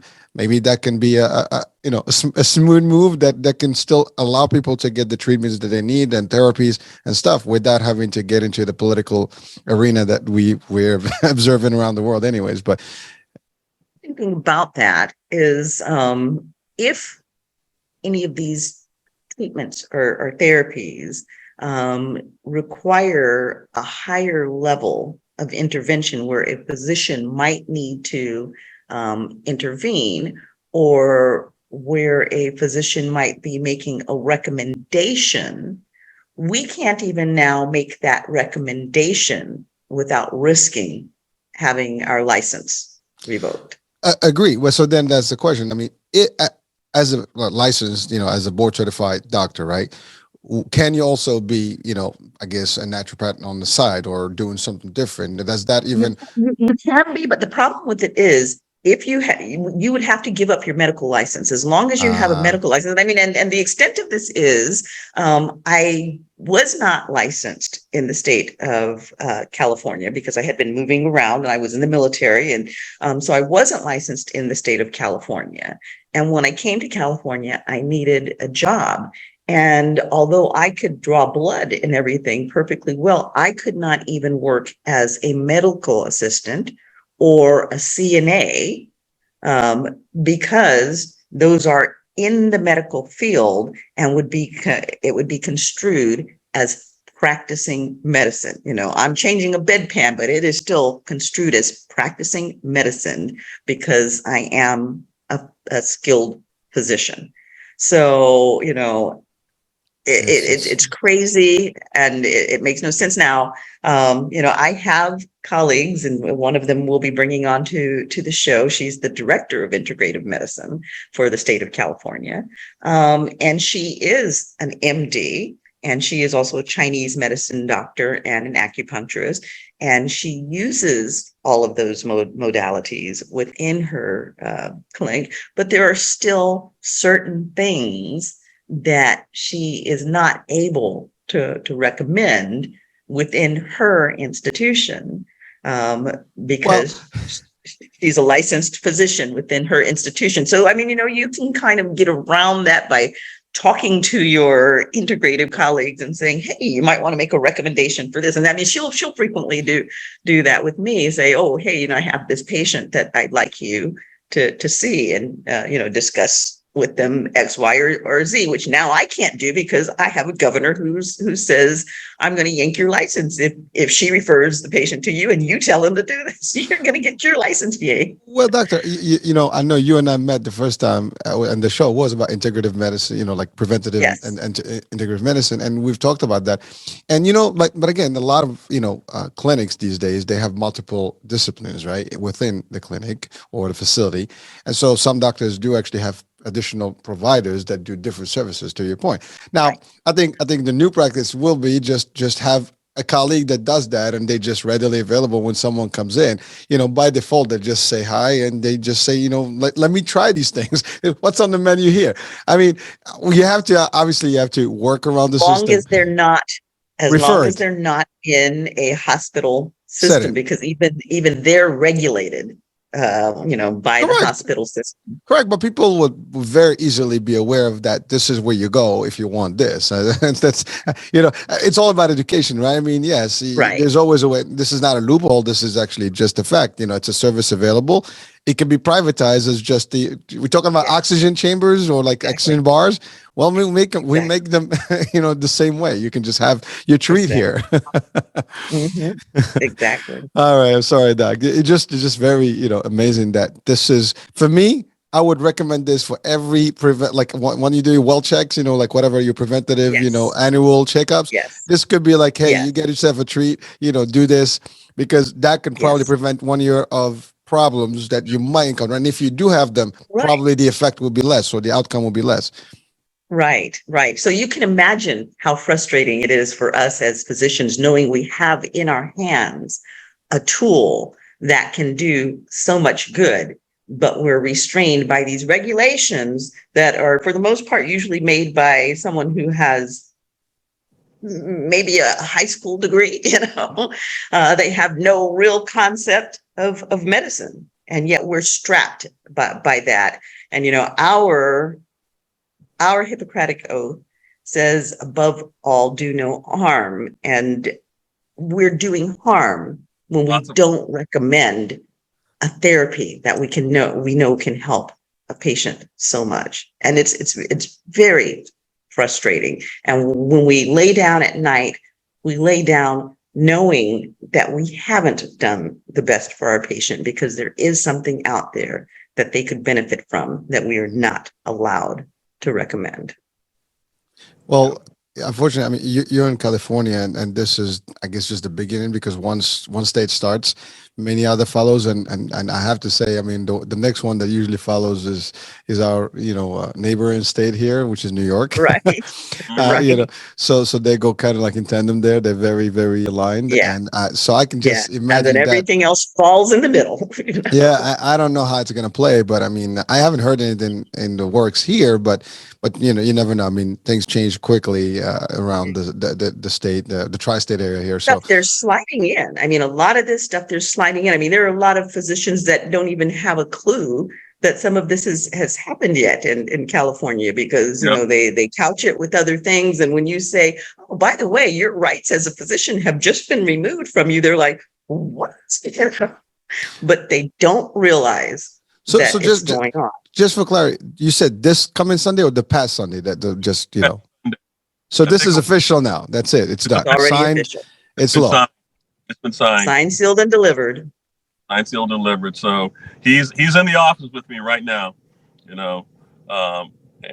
it's right now it's only for COVID, but like Cheryl said, that will change. I think a point that you mentioned, Cheryl, is that the people really need to drive this. Our patients really need to drive this. And they have to become stewards of their own health. I tell my patients, I can't save you.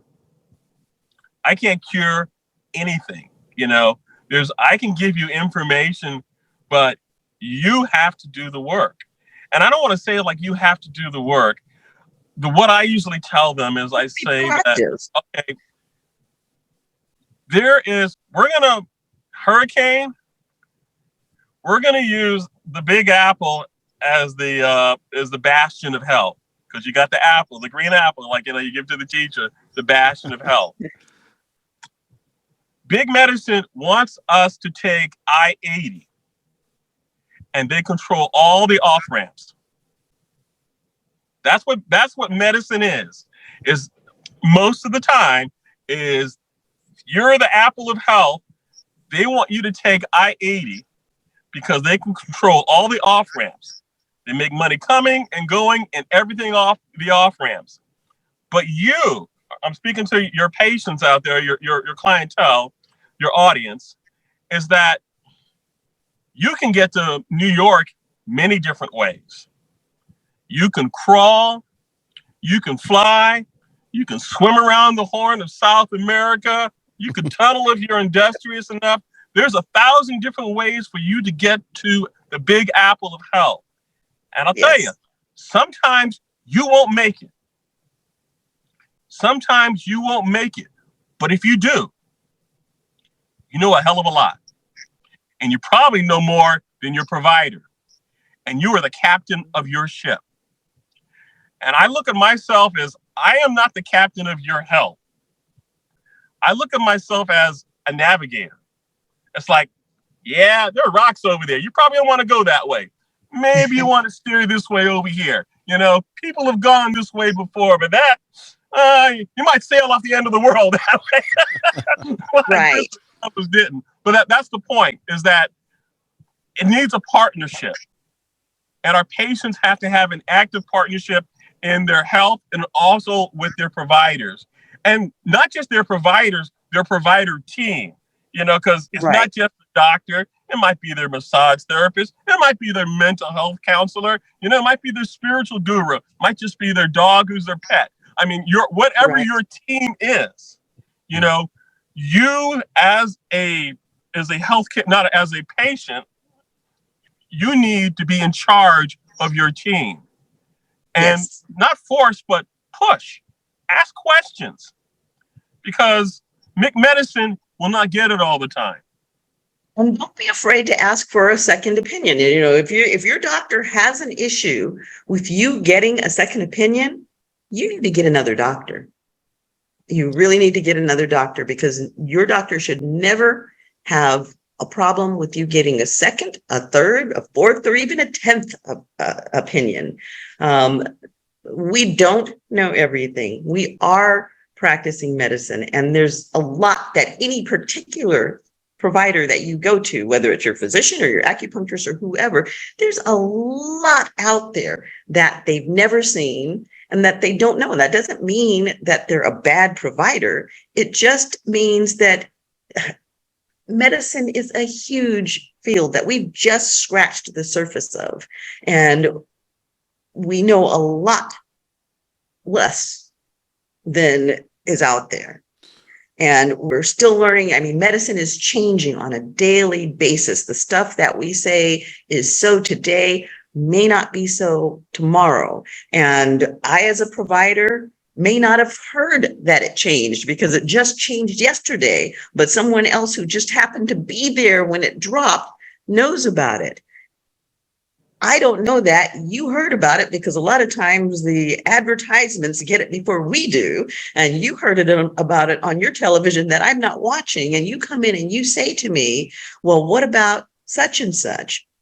As a physician, I don't know about such and such. And hopefully I'm a good enough, confident enough physician to say, I don't know, but I'll find that out. Or I don't know, but let me direct you to somebody who does. But you cannot count on that being the case. So if your physician says, oh, I don't know, that doesn't exist, don't worry about it, I need to get a second opinion. And if your physician has a problem with that, time to find a new one. Well, thank you, Doctor. And by the way, Dr. Cummins, you mentioned something early on about the Medicare only covers 13, and then in Europe they have over 100. That just defines exactly what you just said. I mean, the fact is, what we have here, there's plenty of stuff available that you probably even know, but you just can't use because it's irrelevant here. And that's, some people actually travel overseas to get some of these things done just because that's the option. It's crazy, but that's the. And the reality is there is a lot overseas. There's a lot in Europe. There's a lot coming out of China and Japan. I mean, I have some modalities that I use that are not FDA approved here. So it limits how I can use them. And again, a source of frustration because one of the products that I use is like they're using it in Europe and Southeast Asia, and they're having tremendous, phenomenal results with it. And yet I can't use it for the patients here because it hasn't gotten our FDA approval. And one of the things that you can't assume is that because it's out there and, they're using it in Europe, 100 different ways it can be used in Europe, you can't assume that your American doctor knows about it because unfortunately, we tend in the US to have tunnel vision in terms of what we look at, which is just what is funneled to us. We tend to be kind of sheep in that way. And because of the way the system is set up and, most doctors are overtasked and seeing way too many patients to really be able to sit down and think about each patient carefully, they don't necessarily have the extra time to do the research and find all of these things that are available. So it is not going to be an unusual thing. And I mean, consider that if your doctor says, I don't know, don't think your doctor's a moron. Your doctor just hasn't been informed on that particular thing. And, if you've gone on the internet and you've found something, then, hand it to your doctor and say, can you look at this? Now, I have a wonderful cup here. And my cup, I don't know if you can see it, but what it says is, please do not confuse your Google search with my medical degree. Okay.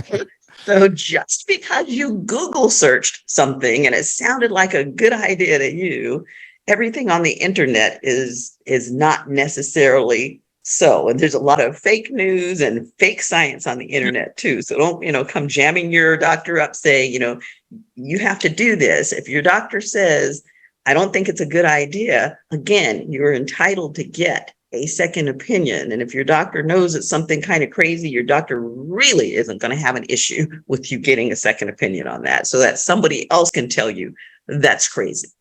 So, again, I mean, the bottom line is get a second opinion if you feel like you need one.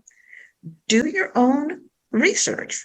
Try and do it with reputable sources if you can. And if you have a question, you don't know what a reputable source is, use your doctor as a resource. Is this a reputable source? What do you think about this? And can you recommend somebody else that I can talk to about it further? Two heads better than one. Absolutely. Absolutely. You're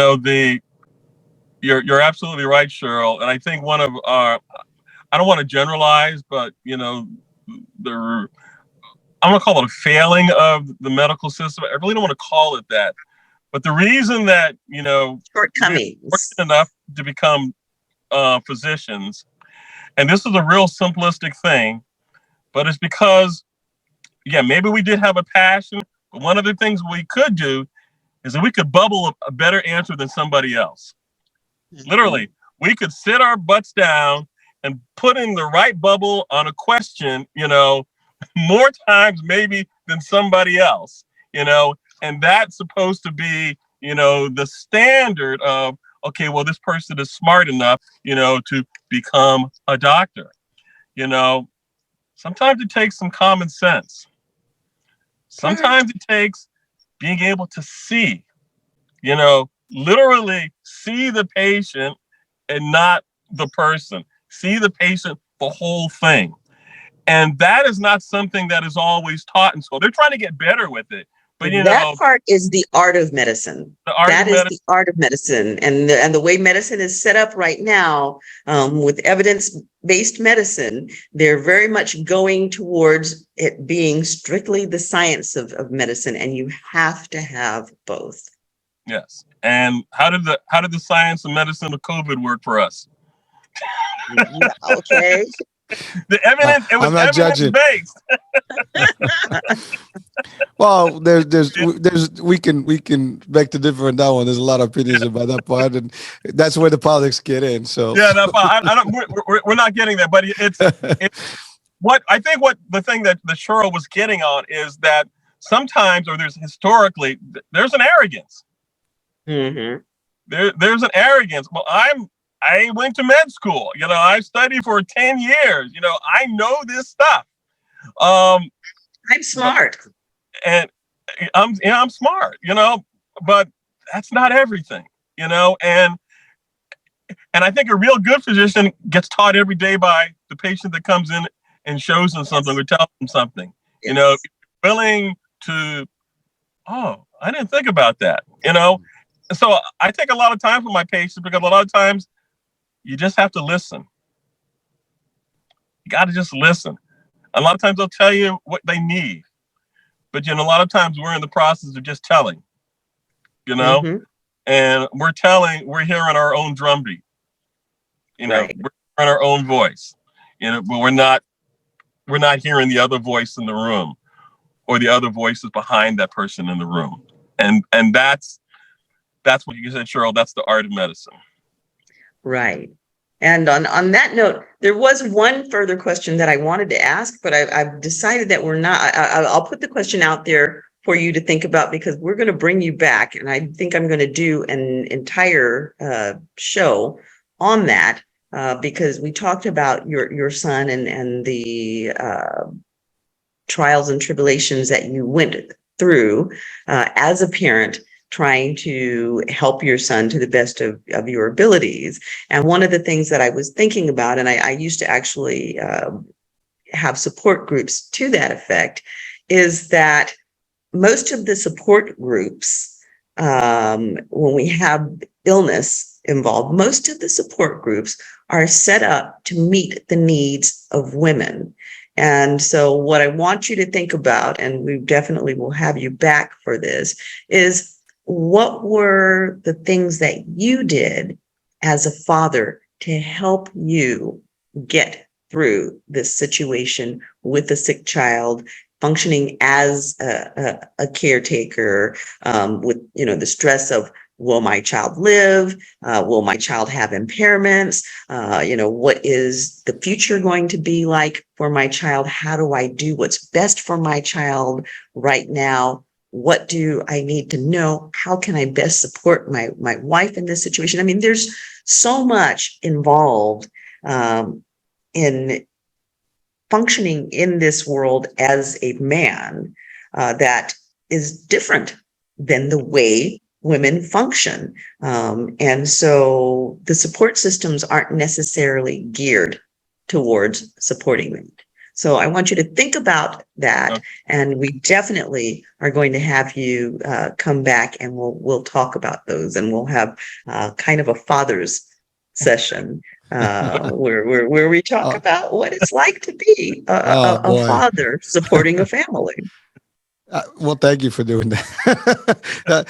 I think it would be an interesting show, and what Dr. Cummins, I mean, the other part with you would be that you're not only the father, but you had two personalities literally dealing with this as a doctor and as a father, and sometimes where that line crosses, it's very difficult. That's a whole other show right there.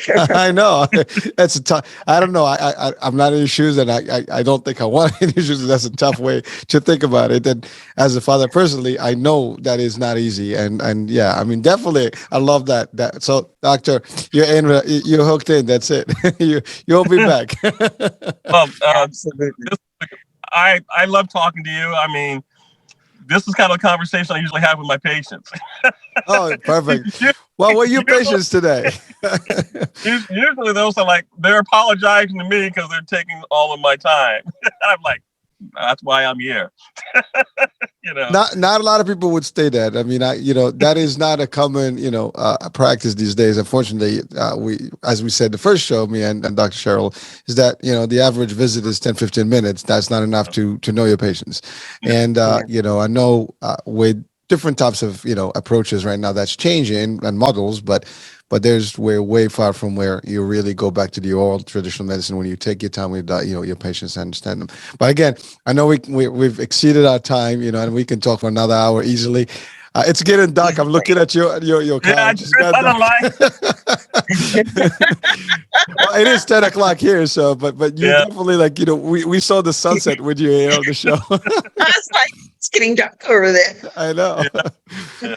All Yeah. right. Well, Dr. Cummings, Francis Cummings Jr., DO, thank you so much for joining us. This has been enlightening and sure that our audience has taken so much good information out of it. If you are interested in learning more about hyperbarics, or Dr. Cummings is located in Vacaville, if you happen to be in California, if you're interested in reaching out to him, we will have his contact information posted with the show so that you can reach out to him. And you can always reach out to us with any of the guests on our show that you want to reach, and we'll make sure that you're able to make contact and we provide that information for you. Dr. Cummings, it has been an absolute pleasure having you on board with us. And again, we hope to see you again very soon. I can see that we can probably have a series of different conversations with you. And all right. And so we would like to thank you, our audience, for joining us for this very interesting talk. If you have any questions about anything that you see on our show, please feel free to post them. We want you to go to our sites. There are multiple sites where you can access these shows. We want you to go to all of those sites and like them, share them, and make comments on them. We do look at those comments. And if you have questions, if you have suggestions for shows that you would like to see us do in the future, we do read those comments, and we'll be happy to bring these to you, because as I said at the beginning, the purpose of our show is to educate and entertain, but at the very most, this show is for you, and you are the ones that we want to serve. So bring it. Whatever you bring us, we'll try to address. Thank you for joining us, and hopefully we'll see you back with us again next week on Chatters That Matters. Let's talk about it. I'm your show host, Dr. Cheryl Bryant Bruce, MD, the Celebrity Doc, with Hisham Elamanti, Hurricane H. And thank you, Dr. Cummings. Thank you. Bye-bye. Thank you.